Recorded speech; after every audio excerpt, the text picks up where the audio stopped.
Hello, good morning. So yesterday we were successful in outlining the character of my protagonist. She is starting to come to life, but my head was hurting, so I did not jump back into it.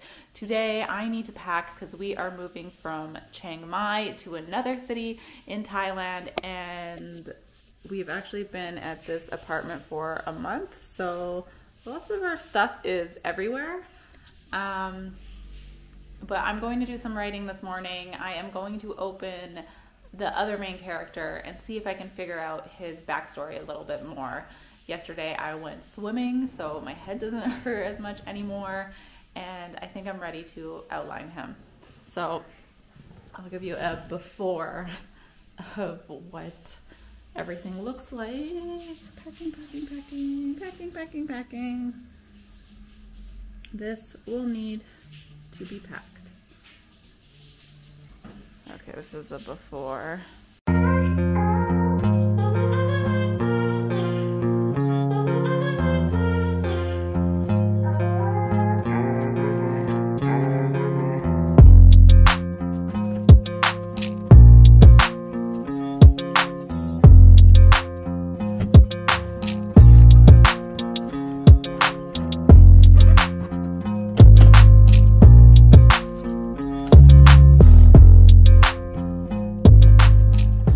So I just finished packing. It is always very satisfying when I'm able to condense like the contents of my life into one carry-on and one backpack, especially when it looked so messy this morning. So I'm packing because we are preparing for a 4-hour bus ride. I have cleaned, and that kind of clutter that gets in my brain when things are kind of messy is gone. I am ready to write. I just finished watching one of Sarah Sutton's Camp NaNoWRIMO vlogs. They're always super motivating before I write. So I'm gonna put on some music and work on the outline for Edward. Again, I don't know if I like that name for him, but I'm gonna do some character outlining so that by the time Camp NaNoWRIMO happens in July, I am ready to start typing up those words.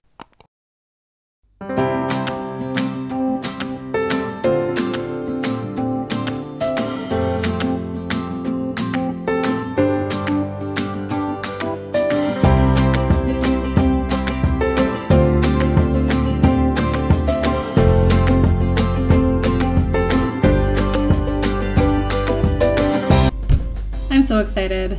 I just really am so thankful for Abby Ebbins writing videos.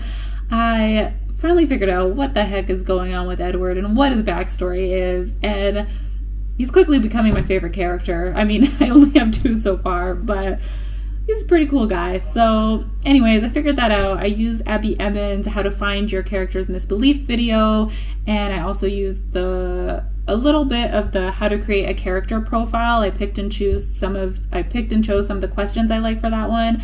And then I'm also using the Enneagram a little bit to figure out certain traits and desires and that kind of things. I do still need to watch an Enneagram video, but I am so excited. I now feel like I have momentum to keep moving forward with this, to develop these characters, and then I will write the side characters later on this week. And then once I have those fleshed out, I think I can get to the outline with the Save the Cat outline. The thing is, I still don't know the genre. I don't know if this is a thriller. I want it to be mystery, and I think I want it to be contemporary romance, but I don't want it to be like a cozy mystery, but maybe I do. I don't know. I can't figure out the genre. I know it's not young adult because the characters are in their 20s, their early 20s, and there's a mystery for sure. So, I mean, I guess I can just stick with mystery. I don't know. I also need to research other genres in whatever I pick, because we all know that marketing is important for way down the line. I plan to plan a book launch and all those things, but how can I plan a book launch when I don't even know what genre I am marketing to? So that is where my head's at, and I think it's time to get on the bus.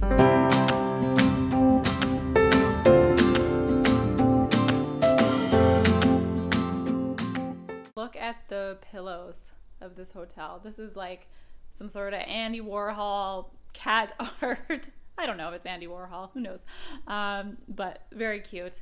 Anyways, as I was editing today this vlog at the coffee shop this morning, I want to share a funny audiobook story. So the audiobook One of Us is Dead is a highly engaging audiobook because it's told in the point of view from all the different characters, and the narrator is acting. She's not just narrating. Like, you know, when you pick an audiobook that is just very like, hello, and then this happened, and then this happened. It's not very engaging. This one is highly entertaining. I definitely recommend checking out the book One of Us is Dead. But as I was listening to it, I thought, okay, I wonder how many pages this book is, because I usually read on my Kindle. I don't listen to a lot of audiobooks unless I am, you know, traveling on a bus, a plane, or a train.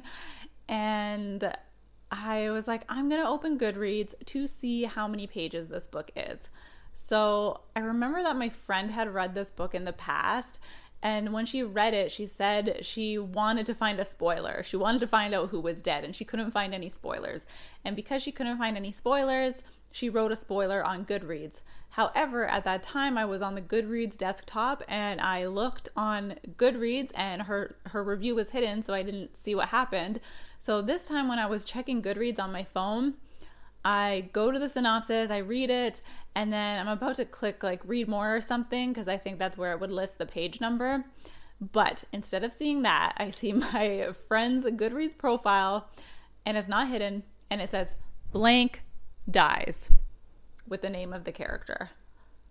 Why? Although my theory was correct in guessing who it was, but I don't know. I probably just have a bias now.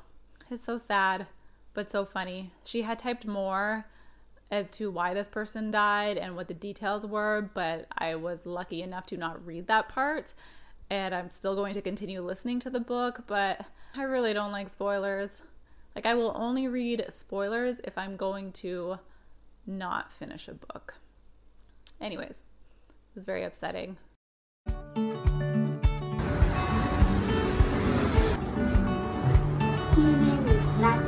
Lucky, so cute.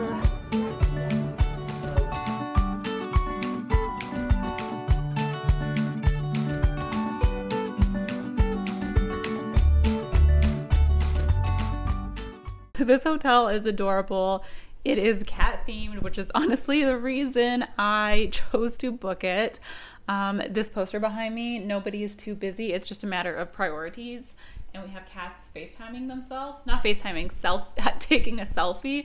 What more could you ask for in a hotel? But let's talk about writing. So I wanted to share on here, mainly to keep myself accountable, what my goals for June are before Camp NaNoWRIMO hits in July.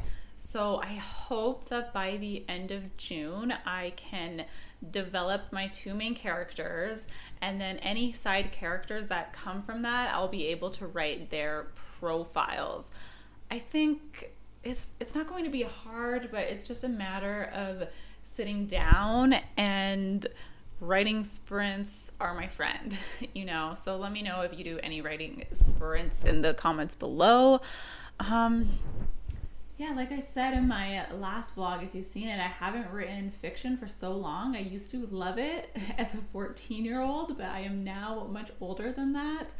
And I've just been writing YouTube scripts, so it's been really interesting and unfamiliar to sit down and write fictional characters. But as you can see, as I made progress on Edward, I got really excited about this character. Maybe the name Edward will stick, who knows, and who knows what genre I will choose. That's also another goal for June, like figure out what the heck genre I'm writing in, or maybe that will happen in July as I do some discovery writing. I can figure out what genre this is. And I also would love to have a rough outline finished by then. I tried looking at the 3-act story structure, but it's just not speaking to me. Like, it makes sense in theory when I read it, but when I read it and I try to apply the elements of my book or my story to it, it's just, it doesn't really work. Like, it just kind of falls flat. Granted, I don't think I'm putting in much effort as I can, but it doesn't seem, I don't know, at this point, it doesn't seem super intuitive, but maybe that is because I need to have some side characters fleshed out. But when I was reading and studying Save the Cat, things kind of make more sense in my mind. So I haven't read the book. I've only watched this video from Reedsy about plotting it, but the beats make sense. And I'm wondering, like, do I need to read the book to get a sense of this beat sheet, or can I just, since I know the beats already, can I go on that? I mean, the answer is it depends on my process, I'm sure. But hopefully these next couple weeks I will read Save the Cat. Maybe I'll put it in one of my book videos, like the books I read this summer, Save the Cat outline book. There'll be a lot of how-to books, but less of the fiction books that I want to read. And then another thing that I've kind of played with doing this month, well, by the time you see this, June will like almost be over. I think this is coming out on the 20th.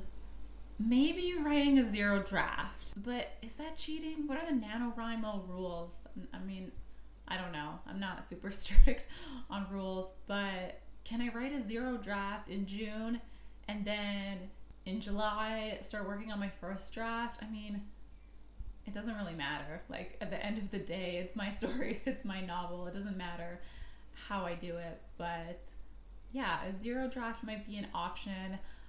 I did receive the email, the official email that said you're invited to Camp NaNoWRIMO, and I logged in and I put my word count goal in there. So hopefully in July I am done fleshing out characters and outlines and I can just type. I am bouncing from place to place to place doing this full-time travel lifestyle thing, which I'll make a video in more detail about like how I was able to full-time travel if you want to hear about that. I'm excited. I don't know. Let me know if you're participating in Camp NaNoWRIMO. As I said in my last vlog, this is my first NaNoWRIMO participation, so I would love more writer friends to come on and follow me on my Christina Lee's Books Instagram. And yeah,